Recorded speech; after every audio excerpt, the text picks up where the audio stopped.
জাতীয় কংগ্রেসের নেত্রী যোগ দিলেন তৃণমূল কংগ্রেসে। পূর্ব বর্ধমানের মেমারি 1 ব্লক তৃণমূল কংগ্রেসের উদ্যোগে আজ দলুইবাজার 2 অঞ্চলে একটি কর্মী সম্মেলনের আয়োজন করা হয়। মেমারি 1 ব্লক তৃণমূল কংগ্রেসের সভাপতি নিত্যানন্দ বন্দ্যোপাধ্যায় সহ উপস্থিত ছিলেন অন্যান্য তৃণমূল কংগ্রেসের নেতৃত্বরা। এই কর্মী সম্মেলনের মঞ্চে গত 2023-এর পঞ্চায়েত নির্বাচনে পঞ্চায়েত সমিতির 21 নম্বর সংসদে জাতীয় কংগ্রেসের প্রার্থী সুপ্রিয়া ঘোষ দাস তিনি তৃণমূল কংগ্রেসে যোগ দিলেন। নিত্যানন্দ বন্দ্যোপাধ্যায় তিনি সুপ্রিয়া দেবীর হাতে তুলে দিলেন তৃণমূল কংগ্রেসের পতাকা। উপস্থিত ছিলেন তৃণমূল কংগ্রেসের অন্যান্য নেতৃত্ব।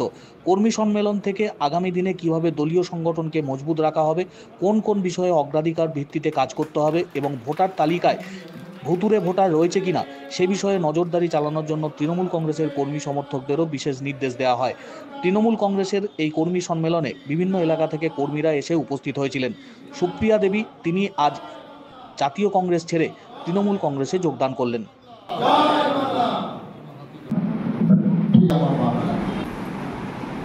আমরা ওই এলাকায় যাদের যাদের নেতা বানিয়েছিলাম, কেউ কেউ কেষ্ট বিষ্ণু হওয়ার জন্য, কেউ কেউ নিজের মুনাফা তৈরি করবার জন্য পুরো এলাকাটাকে ব্যবহার করেছে। তার জন্য আজকে আমাদের এই কষ্টটা পেতে হচ্ছে। এই ভুল যদি আমাদের পক্ষ থেকেও কেউ করে, আমার মতো বড় শত্রু তার হবে। আমার থেকে কেউ বড় শত্রু হতে পারবে না। এটা আমি আগেও বলেছি, আবারও বলেছি। কেউ যদি মনে করে দলের পতাকা ব্যবহার করে, দলের সিম্বল ব্যবহার করে, দলের চেয়ার ব্যবহার করে এলাকাতে কেষ্ট বিষ্ণু হবে আর আমি মেমারি শুধু দেখবো আর হাত নাড়বো, এটা হবে না। এটা কিন্তু আমি আগেও বলেছি, আবারও বলছি।